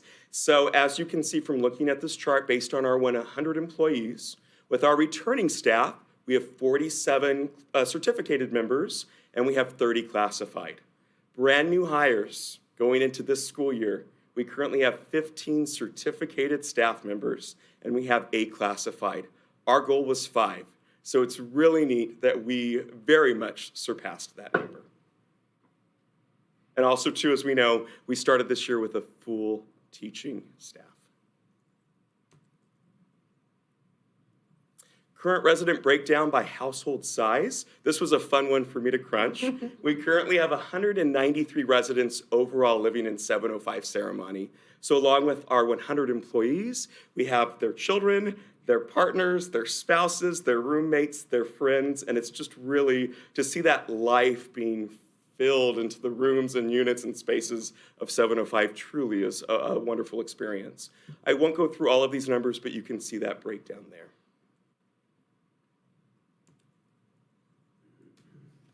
breakdown by age group. So our biggest age range are our 31 to 40-year-olds, and as you go through the pie chart, you can see where it really falls in terms of all of our age groups. But it's neat to see that between ages 6 to 12 of note, we have 17 children in that group. Ages 13 to 17, we have 14. 18 to 25, 21. 26 to 30, 32. 41 to 50, 31. And over the age of 51, we have 26. And we have 9 little ones in there too.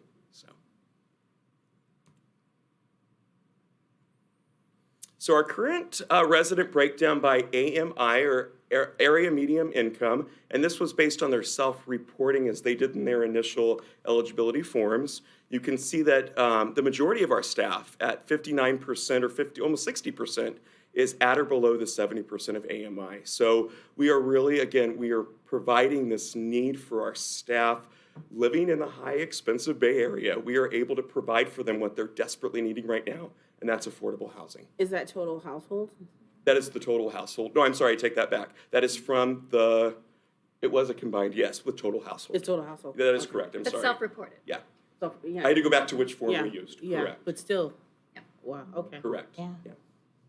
Yeah, this was their, in the initial eligibility priority, this is the form that they filled out, and that was combined with household. Great question, thank you. So right now, we do give the option of payroll deduction. It is encouraged but not required. So currently, as of November 10th, we have 35% of our staff living in 705 electing to utilize this option, with 63% or 20 staff members certificated doing so, and 38% or 12 classified members choosing to do so. Financial breakdowns, I'm actually going to let Deputy Superintendent Raphorst go over this slide. Thank you. Good evening, everyone.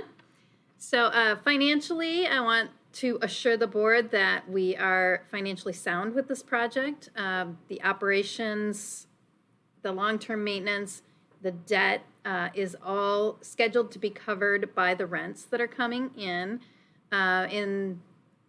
We set the rents in a way that we knew it was going to take time for us to lease up. We are falling a little bit short of projections, but in the scheme of things, it's not very much. So right now we're about, after the first 4 months, about $62,000 short of our projections, which if that continues, we might end up the fiscal year short by $186,000. But we have $1.3 million set aside that is there for a cushion. And we plan to not spend that money on anything else until we are well into operations for this project. And the EHC does get statements from Boulevard regularly, as does Mr. Warden and myself. And so we are monitoring this, and of course we'll flag any problems that come up. But I'm very happy to say that we will definitely be able to make our debt payments.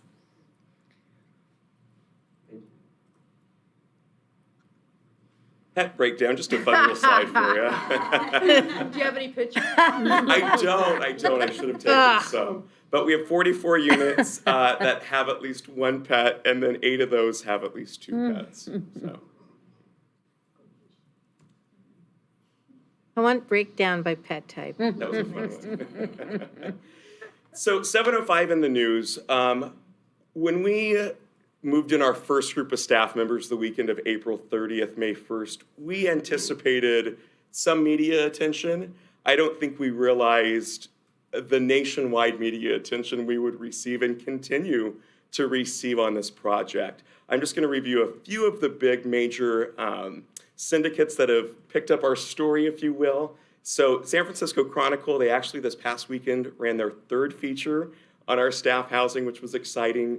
The Associated Press, once they picked up that story last spring, really, this story went nationwide. And from there, you can see the following reached out. CBS Evening News with Nora O'Donnell, ABC's Good Morning America, California School Board Association, School Administrator Magazine, a national publication, CFT Education, Fox News, CNN, and PBS were part of a documentary, actually, that's airing in early 2023. I will share that with you once I have more information. And again, dozens upon dozens of nationwide syndicates and publications have ran our story. So very exciting. So I do have one little media clip to share. It might play with an ad, so if it does, I think we're okay.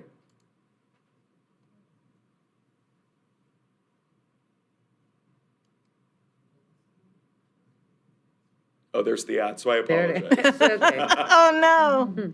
Oh, okay. Because we're watching Fox. Oh Yeah, my exactly. gosh, you're right. That's That makes sense, yeah. Yeah. Oh my goodness. My There goodness. we go. La la la la la la la la la. Oh, boy. Is there sound? I'm glad there isn't Jake's right working now. on sound. It's not for this part. I know, I'm glad there isn't. I'm glad there isn't. They're Yeah. saying la la la. Oh, my. And scroll down. Yeah. Exactly, there you go. So I apologize for that. Okay. Okay. Sound coming through. We can't hear it. Don't know if it's People at something. home can hear it? Can anybody hear it? Embedded videos. They're like the bane of So as we watch it without sound, and of course, you can find all of these on our educational housing website. Those are linked regularly. We do have Jefferson High School teacher Rebecca Jasmine. She was interviewed for this. We have Devontae Bird, who we recently hired as a van driver for our district. He's featured, and Superintendent Presta is also featured in this media clip. The reporter talks about how even though salaries have gone up just a little in the Bay Area, the cost of living has gone up Who's that? substantially Oh, look at that higher. smart There we lady. go. Overall, so again, this was just one of the many, many media outlets that have reached out to us that we've worked with. I've truly enjoyed being both Director of Staff Housing and Communication, seeing the marriage of my two roles come together as I work with these media outlets. So it's been a lot of fun for me as well. Doing a great job. Yeah. So I will pause it there. Again, I encourage everyone to go to our educational housing website to watch the gamut of all of these interviews, which are linked there. I apologize for the sound. It's okay. I It's all right. Me too. I apologize. You did get to see I want a to few of know, those pets. yeah, I want to know more about the 7-bedroom units. Me too. So as mentioned earlier, we do still have our Educational Housing Corporation Board. I do have a few updates for you. We're now meeting every other month. The EHC continues to oversee the operations of 705. We recently had Bruce Wright, a retired CPA and Pacifica resident, join and replace John Niblin as our community representative on the board. Ananda Shives, she's our district CSIS specialist here at the district office, replaced Erica Lowenberg, who was a former Westmore High School registrar, as the employee representative, not planning to live in 705 on our board. Our next meeting will actually take place this Thursday, December 8th at 6 p.m. in this room, where I will share this presentation again to the EHC. And there's a photo of our EHC president, Mr. Mike O'Neill, with the Obadoza family on Halloween, where we hosted a cute little trick-or-treat reception for our families in the community room of 705. So big wins for the district. As we know, this list could go on, but overall, by providing affordable staff housing, we've been able to reunite families living in different countries. We've been able to recruit quality staff from all over the state and the country. We've been able to provide first-time on-their-own housing to our staff, some staff members in their 30s and 40s who have never been able to live or afford to live on their own, and support staff in all stages of both their professional and personal lives and careers. So thank you so much for allowing me to present tonight. I want to give a big shout out to Ed and Jonathan from Boulevard. They helped me find a lot of these statistics and numbers, and also a big shout out to Deputy Superintendent Tina Van Raphorst for all of her support. So any questions, I'll be more than happy to answer. Board members? Great job, everybody. It's I'm so proud. Every time I pass by that thing going to ceremony, it's just, and people are living in it. It's just like, it's so exciting and it's so wonderful and it just looks so new and beautiful. But I also want to acknowledge, Mr. Warden, that you really have come into your role and done such a fantastic job just with the communication and leading all the media and everything, and of course, Ms. Van Baptist. But thank you very much for doing a great job. Thank you. Just to echo that, it's, you know, it's good to see things come full circle, but then move forward as well. And so, I know as a teacher living here in Daly City, you know, barely keeping afloat with rent is almost half the battle.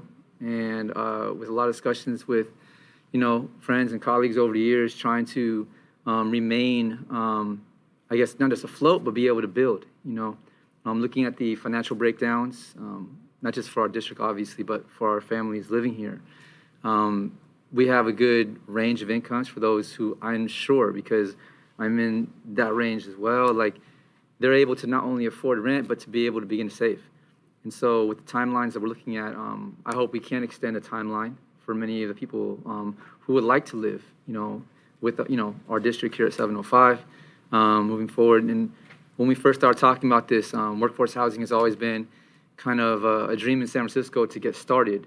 I have a lot of peers and friends who work in the city, you know, thinking about those things, but we have to set the bar somewhere in the Bay Area. I think the work we've done here as a smaller district has been able to establish that. And there are other districts making inroads with us in the step with that, but also I think because of our example. And so thank you for your work and obviously for the work of the district in promoting this, not just locally, but obviously nationally. It is, when you make CNN, you're international news. And so considering education as one sector to be supporting, I hope that this message also spreads to other sectors where, as the public sector, many industries see investing in their workforce as investing in communities, in our cities and our states, and of course, our larger national community, and kind of inspiring people to prioritize housing as a human right. I think there's much bigger issues at play, obviously, in our community in fighting gentrification, and I think this is a great step forward in making that argument to remind ourselves that we're worth the housing, even if the housing seems out of our price range. But these are the kind of things that build lives and the lives of pets. I appreciate you putting it up there. Animal rights are also important. They are. And they are part of our families and part of our community. And so thinking holistically about these things, I look forward to hearing more. And thank you again for your work. So thank you for the presentation. This was great, and I echo what everyone said about the work that you've done, Austin. It's been fantastic. Thank you so much. So I have a couple of questions, and again, I apologize for not seeing them in advance. This week has been a little crazy, but I have had some discussions while we were at CSBA.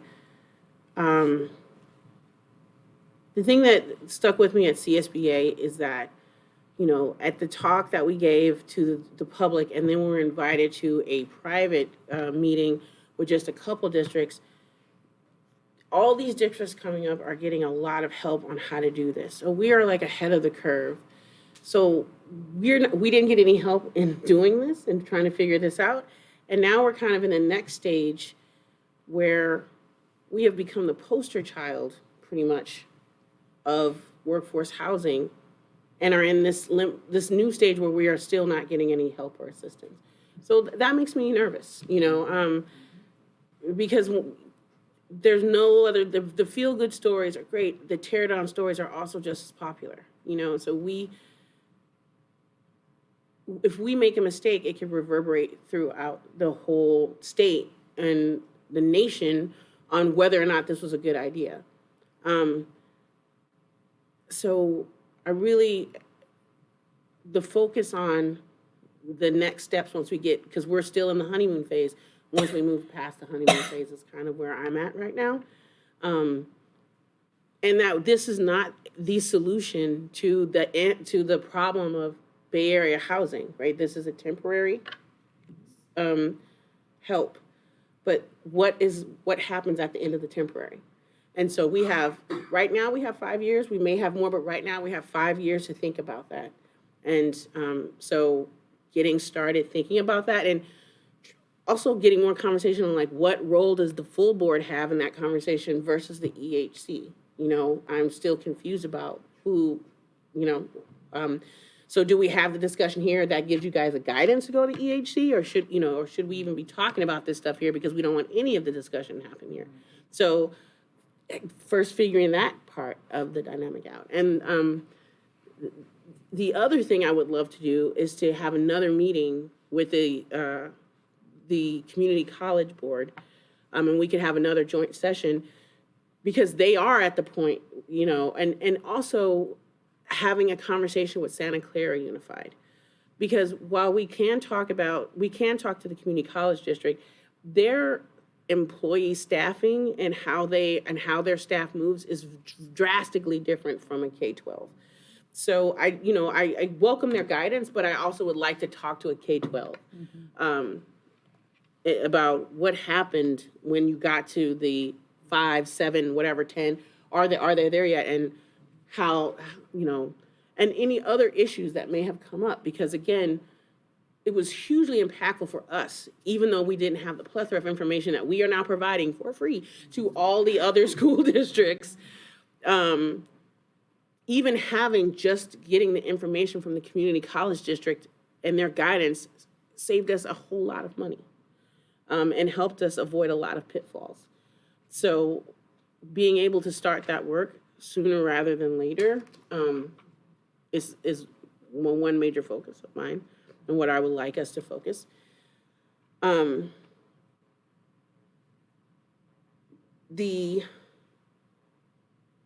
The other question I had is just is on Boulevard and hearing how they are doing.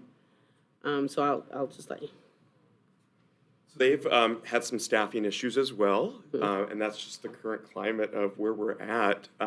I am proud to say that their current office staff, through that transition, they now have a new site property manager here at 705 who comes to us with years and years of property management experience with Boulevard and other residential companies.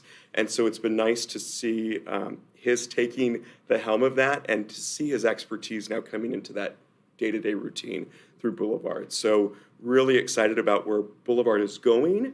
The positive, I don't want to say changes, but the positive additions that this new property manager has made to the company and in turn to us as a district.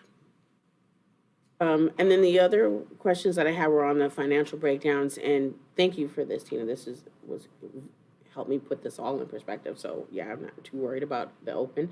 So I'm just thinking more about how long do we want to keep things empty? You know, I think that it may be good.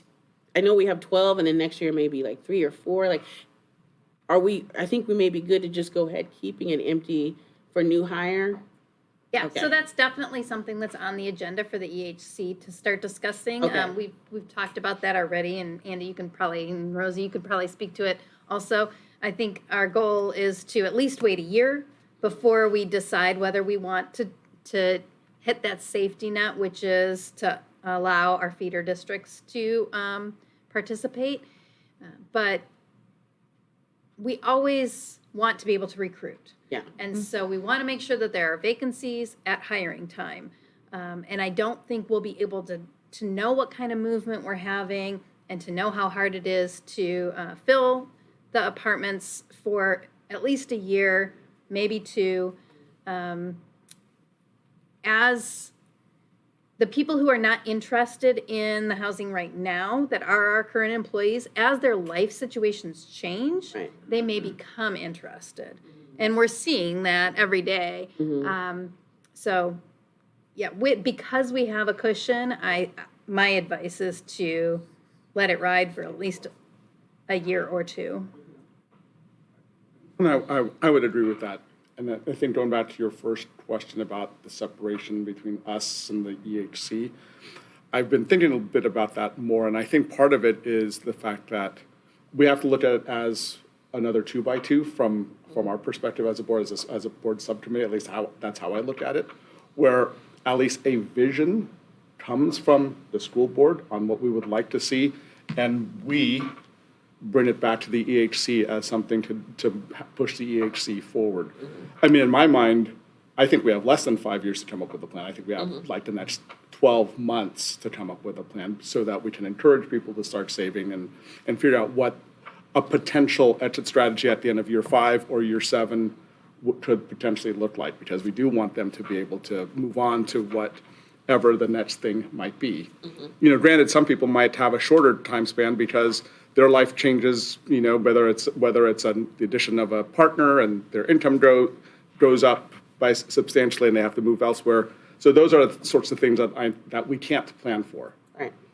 But I do think that if we're talking about these types of things, it should be a direction from the school board to us to bring back to the EHC, because I think that the role of the school board members on the EHC board is to make sure that the vision of the board is also executed. That said, going back to the presentation, fantastic job. Were you done? That's okay. Yeah, go ahead. No, you're fine. Go ahead. Okay. A fantastic job. And I really appreciate the numbers that you've shared, because I think this really just highlights that the work we've done is we are doing the job that we were looking to do with this property. Thank you. Great presentation. First, it's so beautiful to look at. It's very engaging, but also it's you. I think your personality shines through, and I think that's I think because you used to be an Activities director. activities director back in the day, you have this engaging way about you, and I think you're doing such a great job. And then also, giving us this information. I think that, we had no idea how big this would get in the media, but I think you've handled it so well. I know that we've been getting a lot of inquiries and having to set up some way to funnel all that, which is a huge thing. But and I appreciate all the work you've been doing on the EHC. Are we going to stop interviews at some point? Because, I mean, just watch another interview. Oh.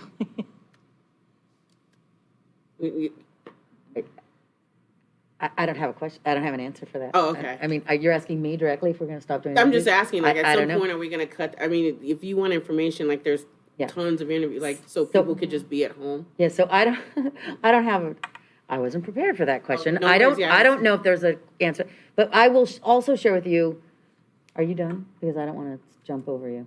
I'm pretty done. You can be No, done, go and ahead. I'll share my, you can finish and I can. No, I said go ahead. Okay.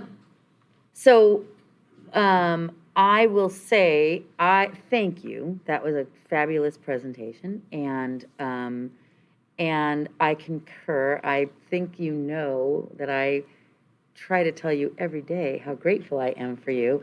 You're doing a fabulous job, and I do think that we did not envision communication and housing as like a marriage that needed to happen. We just needed those two people, right? But your talents have shown through with both. To address your question, yeah, I'm torn as a superintendent it's really fabulous to get all this press and to get all these accolades, and it's really gratifying. And it's nice to help other school districts. And my staff has work to do. You know what I mean? So there's they're really I think this is at least part of the point that you're making. Like, we've got stuff to do that this takes time. It takes Austin's time to give tours, and it takes Austin's time to find people to do these interviews, and it takes staff time to do this.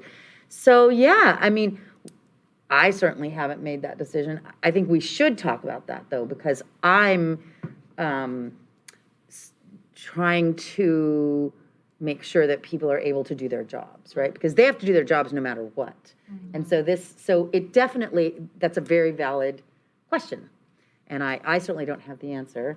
But I think we do at some point need to go, okay, we can't do that. Right. you know. Yeah. Because I'm just saying, my point was, what haven't we said already on news? And if somebody, I've seen people already recycle the story, like recycle the footage. So I don't know why they need to come here and do new footage to do that. Like, if they want to do a story, they can do a story. They don't need to physically be here. You can recycle footage. Just so, like, how long are we just going to have camera crews going through, Yeah, I don't think I think that actually has died down, the camera crews and all of that. I don't know when the last people were here, but that has, I think they've started recycling the footage now. We haven't had a camera crew on site for over a month and a half now. Yeah. So I think it's safe to say that part has. Yeah. I have seen a curve that when the media runs something, there is They'll start another calling. affiliate or another organization that reaches out because they saw it, right? Very much ABC reached out after CBS. Right. So you do see that positive domino effect that happens. I am anticipating after the CNN and PBS documentaries that we might see one more little resurgence of media reaching out. But in terms of camera crew physically being on site, it's been a few weeks now. And I think that the, maybe not the bigger thing, but at least as big, is school districts and other groups seeing those stories and then calling Tina, calling Austin, calling me, calling you. Like, that, I think, is almost the greater effort goes into answering people's questions and helping. And to that end, we've talked about really beefing up the information on the Educational Housing Committee page so that you can say, great, why don't you look at our page? And then, if you have another question, you can come back to us. And I think you guys, I'm not in those meetings, but we talked about doing that. I'm sure you're doing that. Or if they're a school district in the state, redirecting them to CSBA, because the thing that we were at, like, they seem to be offering like a really like almost like the equity committee or the equity network, the same thing for housing. So which they may not be aware of, they may not need to come to us. Like, CSBA seems to be providing a really good training program for what we saw when we were there. Yeah, yep. Mm-hmm. Okay. All right, thank you so much again for all that information. Thank you, Austin. Thank you.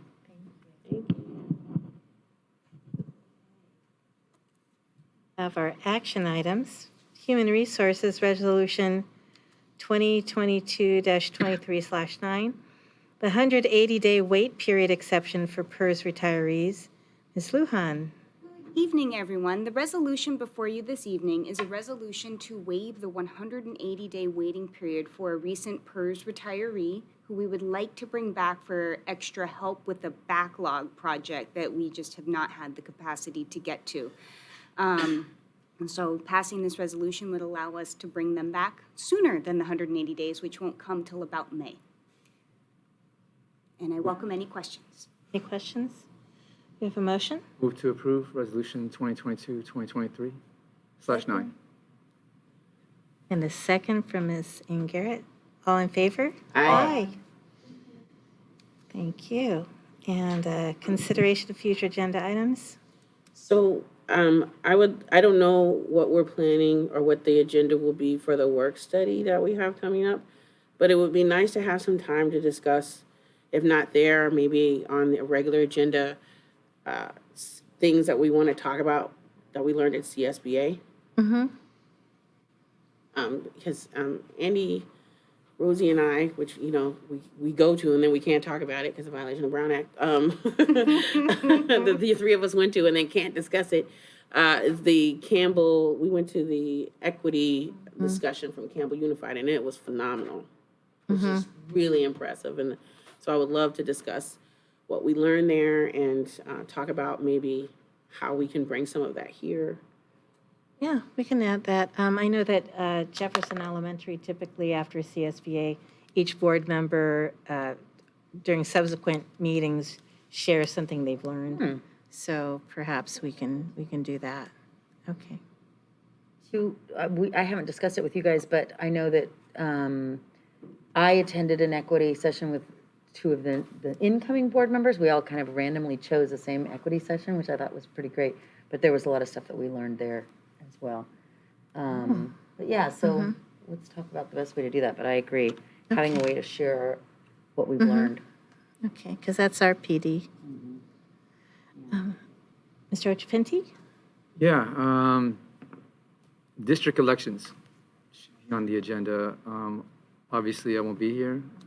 Trustee Ingier won't be here, but I think looking at where elections are today, literally and today, and in terms of creating, free and fair elections across our county, our city and our school district certainly need to be a part of that discussion and move forward with that process immediately. So I would encourage you to consider district elections for our county, for our district. Trustee area elections? Okay.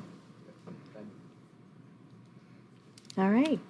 Do we have a motion to adjourn? So moved. Second. All in favor? Aye. Good night, everyone.